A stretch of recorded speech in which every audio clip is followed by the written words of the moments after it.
Me responde uma coisa, quem nunca tirou aquele cravinho espetado em um beijinho, porque achou o sabor forte demais? O cravo da Índia tem um aroma marcante e um sabor tão intenso que pode até provocar uma leve sensação de adormecimento na boca. Mas será que ele é apenas um tempero ou realmente pode trazer benefícios para a nossa saúde? Na internet é fácil encontrar pessoas dizendo que o cravo ajuda no sono, controla a glicemia, combate infecções e até existe um horário certo para consumi-lo. E tem mais, tem gente dizendo que um cravo por dia faz milagres. Quando comecei a pesquisar esse assunto, percebi que nem tudo que circula por aí é sustentado da mesma forma. Por isso, neste vídeo, eu quero mostrar para vocês o que realmente foi estudado sobre o cravo da Índia, e o que ainda está sendo investigado e quais cuidados devemos ter antes de utilizá-lo. Uma coisa é importante entender, que grande parte dos trabalhos publicados sobre essa planta foi realizada em estudos in vitro ou em modelos animais conhecidos como estudos in vivo.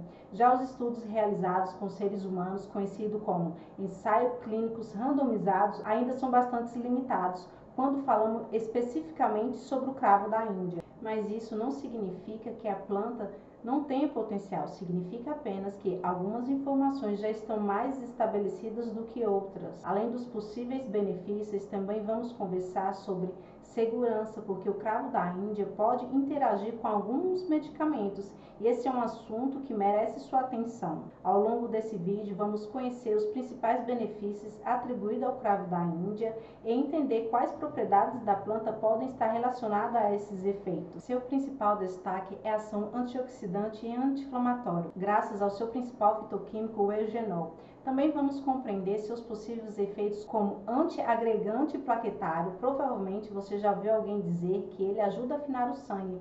Na prática, isso significa reduzir a capacidade das plaquetas se agruparem, diminuindo a formação de coágulos e, consequentemente, podendo contribuir para a prevenção de eventos como infarto. Também vamos analisar o que os estudos mostram sobre sua possível ação no pré-diabetes, na analgesia, como antiespasmódico, na depressão, na saúde do coração, na hipertensão, na insônia e até mesmo na ressaca da cachaça. Eu acho muito interessante explicar um pouco do mecanismo de ação da fisiologia. Eu acredito que conhecer o próprio corpo é uma forma de cuidar melhor da saúde. Quando entendemos como o nosso organismo funciona, fica muito mais fácil compreender como uma planta medicinal e até mesmo um medicamento convencional como a dipirona ou Dorflex pode agir no nosso organismo. Na capa deste vídeo eu coloquei a seguinte pergunta: existe um horário certo para consumir o cravo da Índia? A resposta é: para qual finalidade você está fazendo o uso do cravo? Se for por questão glicêmica, o uso é de 30 minutos antes das principais refeições. Mas uma coisa é fato, não recomendo fazer o uso em jejum. E a outra questão é, um cravo por dia ou dois podem trazer benefícios? Quando falamos de sua ação como anti-inflamatório ou como potente antioxidante, a resposta é não. E a explicação está aqui. Existe um outro detalhe que quase ninguém comenta. Um estudo que investigou o metabolismo do eugenol em seres humanos não utilizou um ou dois cravos da Índia. Os pesquisadores administraram 150 miligramas de eugenol a cada voluntário. O que eles observaram foi, mesmo com essa quantidade, o eugenol foi rapidamente transformado pelo organismo e cerca de 95% da dose foi eliminado pela urina em até 24 horas, restando menos de 0,1% na forma de eugenol livre. Agora use uma lógica: se até 150 mg de eugenol puro são rapidamente processados e eliminados pelo organismo, fica difícil acreditar que a pequena quantidade de eugenol liberada por um ou dois cravos da Índia consiga permanecer ativa por tempo suficiente para produzir efeitos em todo o corpo. Porém, isso não significa que mastigar um cravo não possa trazer algum benefício quando ele permanece em contato direto com a boca, a gengiva e a garganta. O eugenol pode exercer uma ação local. Isso ajuda a explicar porque algumas pessoas relatam um alívio temporário em casos de irritação leve de garganta, desconforto na gengiva ou dor de dente. Mas existe um ponto muito importante: se a dor de dente é causada por uma cárie, uma infecção, um outro problema odontológico, você precisa procurar um dentista. Mastigar um cravo da Índia pode até proporcionar uma sensação temporária de alívio. Em laboratório, o eugenol apresenta atividade contra diversos micro-organismos, porém isso não elimina a causa do problema, nem substitui o tratamento odontológico.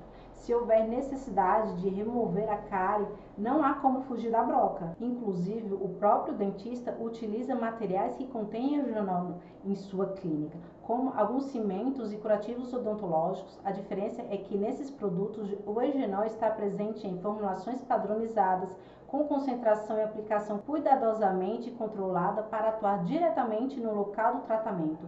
Hoje também existe cremes dentais e enxaguantes bucais que contêm o eugenol em sua formulação.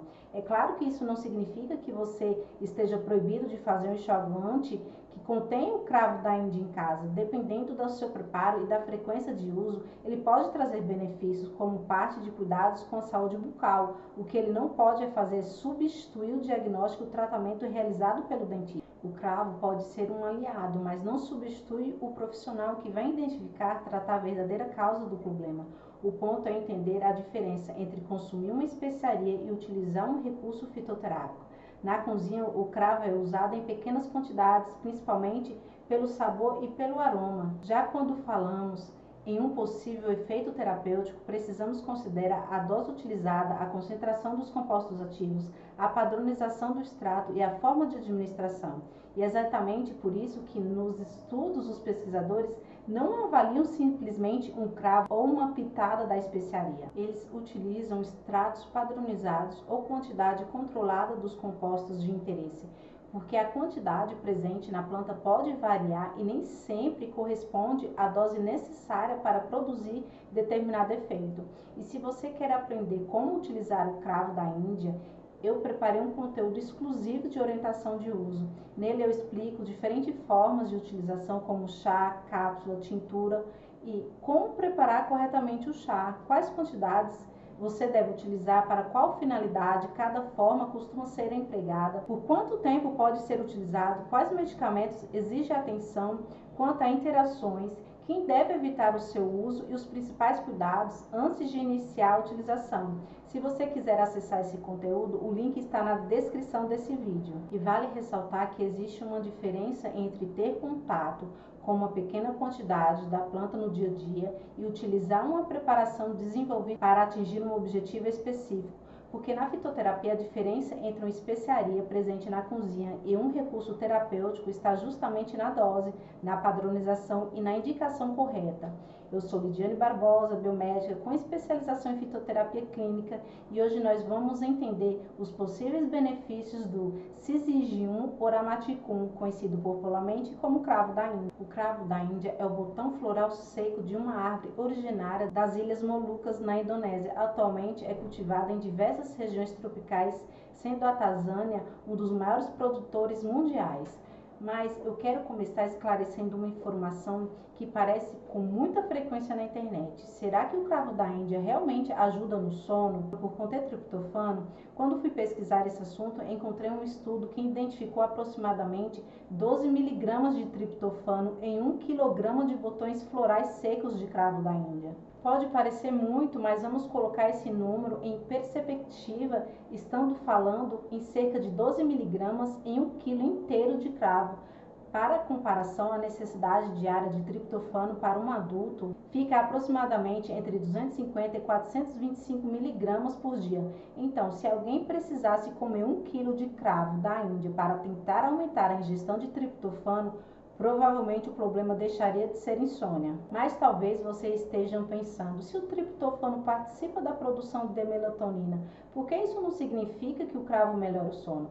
Primeiro, porque eu já expliquei que a quantidade de triptofano presente no cravo é muito baixa, porém o triptofano realmente é um dos precursores da melatonina.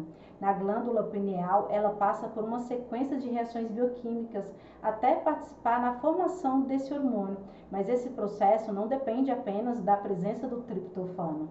A produção de melatonina é regulado pelo nosso ritmo circadiano, que responde principalmente ao ciclo de luz e escuridão. Em outras palavras, ter triptofano disponível não significa automaticamente produzir mais melatonina ou dormir melhor. Esse é um bom exemplo de como uma informação verdadeira pode acabar sendo interpretada de forma equivocada.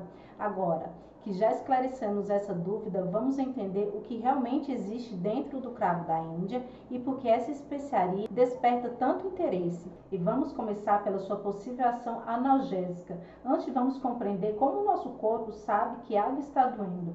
Quando você encosta em algo muito quente, leva uma picada ou sofre uma lesão, existe uma verdadeira comunicação acontecendo dentro do seu organismo. As células nervosas precisam transformar aquele estímulo em um sinal elétrico e enviar uma mensagem até o cérebro, avisando: existe algo errado aqui. E para essa mensagem conseguir viajar pelo nervo, existem estruturas microscópicas que funcionam como pequenas portas, os canais de sódio. Quando essas portas se abrem, o sódio entra na célula nervosa e ajuda a gerar um impulso elétrico responsável pela transmissão desse sinal doloroso. Agora vem a parte interessante. Será que um composto presente no cravo poderia interferir justamente nessa comunicação de dor?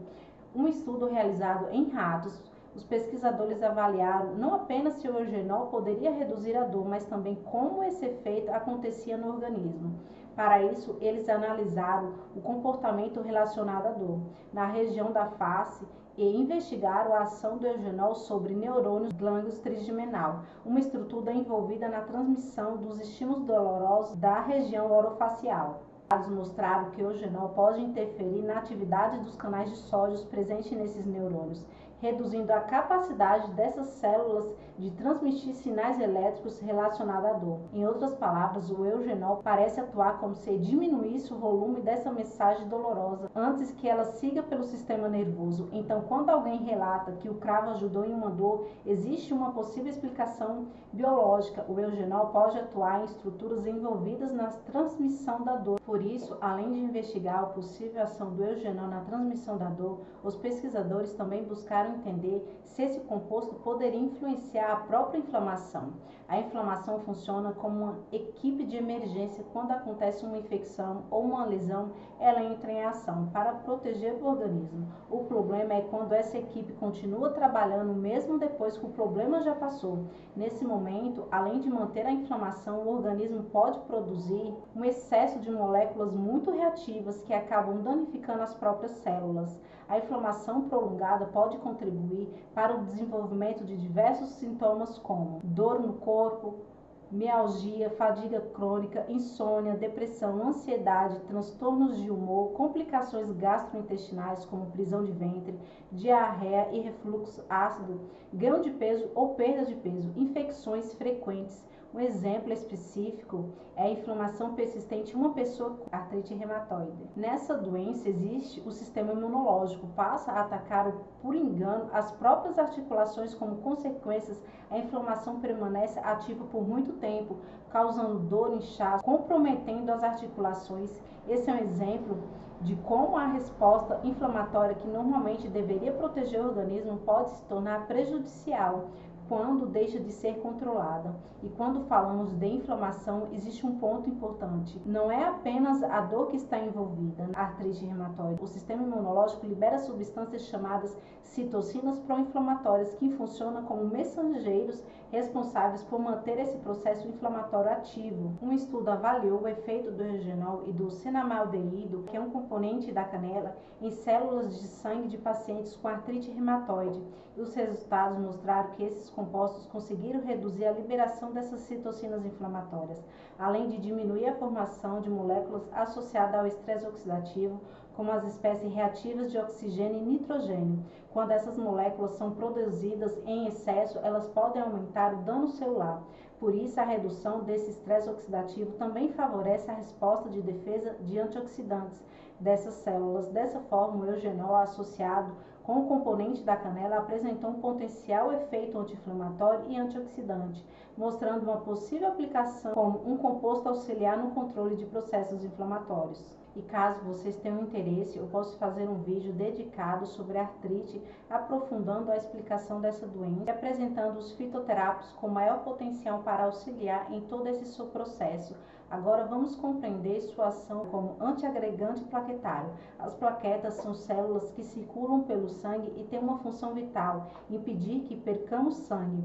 E quando um vaso sanguíneo é lesionado, elas fazem parte do sistema de hemostasia, um mecanismo responsável por controlar os sangramentos. Imagine que você faz um pequeno corte na pele. Em questão de segundos, as plaquetas são as primeiras a chegar ao local.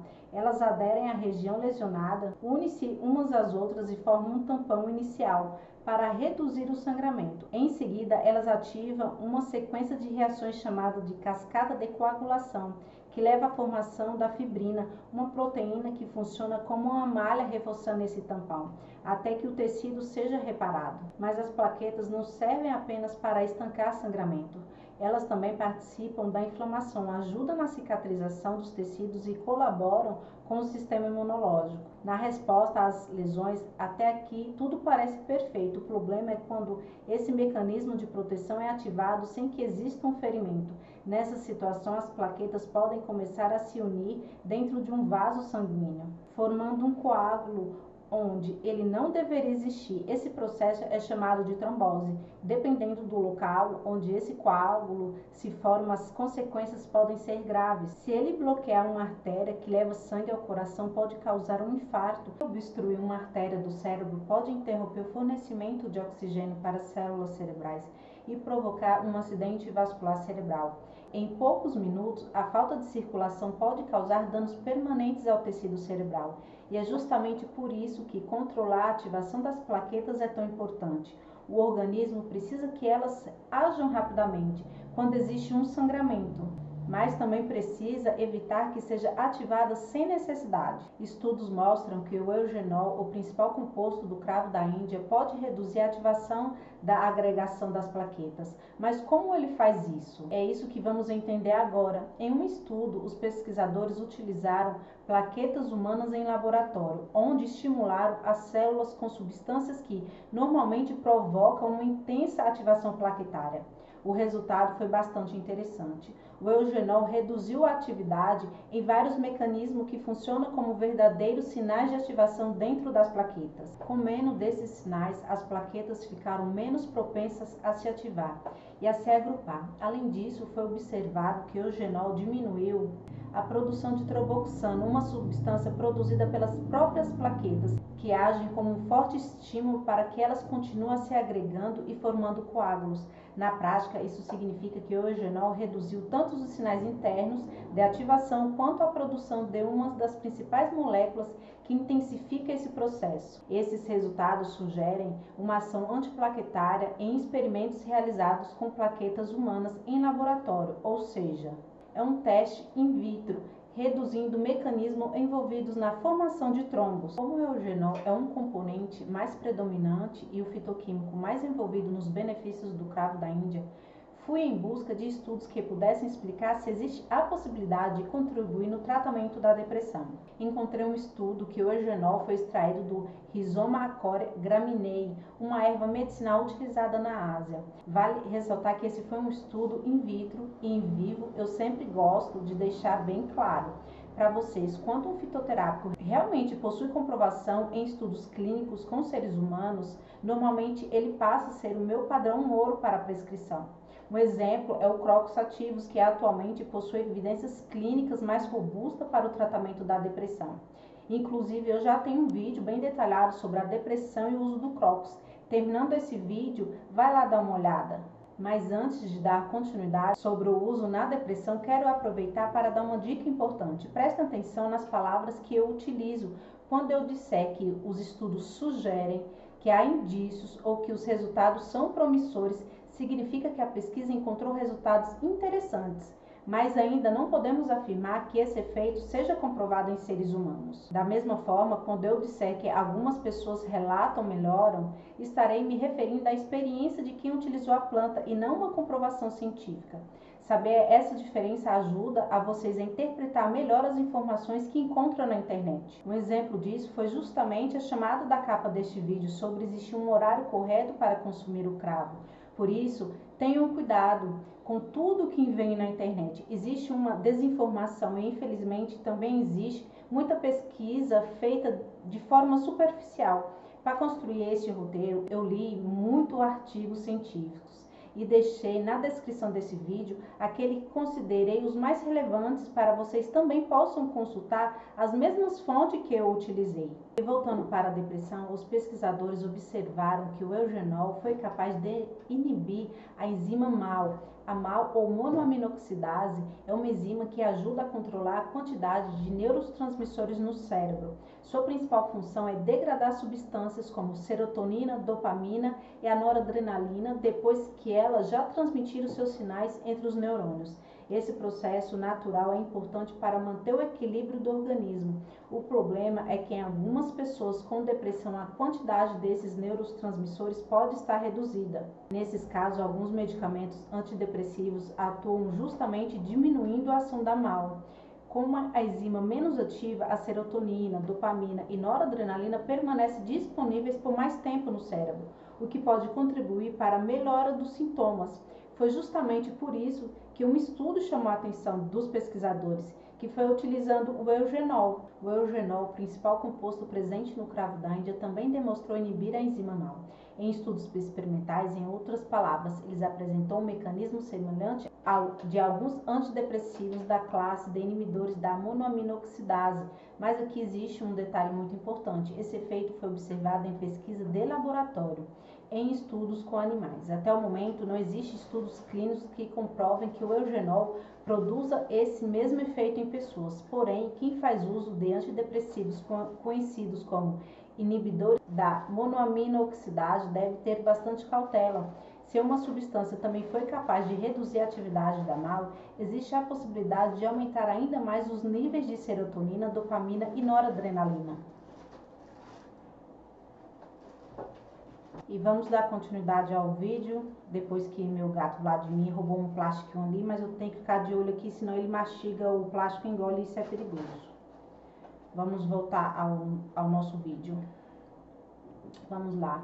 E dependendo da atuação, isso pode elevar o risco de efeitos adversos e, em casos raros, contribuir para uma condição grave chamada síndrome serotinérgica, principalmente quando há associação com outros medicamentos ou suplementos que também aumentam a serotonina. Por isso, se você faz uso desse tipo de antidepressivo, não é recomendado iniciar o uso do fitoterápico concentrado com eugenol. Vai ressaltar que na descrição deste vídeo, além do link para conteúdo exclusivo de orientação sobre o cravo da Índia, você também encontrará um link de agendamento de consultas. E durante a consulta realizada por videochamada, nós vamos conversar detalhadamente sobre o seu caso clínico e será feita uma anamnese completa avaliando seu histórico de saúde, objetivos, rotina, medicamentos e outros fatores importantes. A partir dessa avaliação individualizada, buscaremos melhor estratégia dentro da fitoterapia clínica para o seu caso, sempre considerando segurança e as necessidades específicas. E como este vídeo já está um pouco longo, vou dar continuidade em uma segunda parte. Nela vamos falar sobre outros possíveis benefícios do cravo da Índia, as interações medicamentosas, quem deve evitar o seu uso e o que a literatura científica mostra sobre sua toxicidade. Agora, se você ficou com alguma dúvida ou quer que eu fale sobre algum fitoterápico específico ou qual erva pode auxiliar uma determinada condição, deixa aqui nos comentários. Quem sabe o próximo vídeo não seja justamente sobre a sua dúvida. E nunca se esqueça, a diferença entre o remédio e o veneno está na dose. Até o próximo vídeo, com ciência e o cuidado que vem da natureza.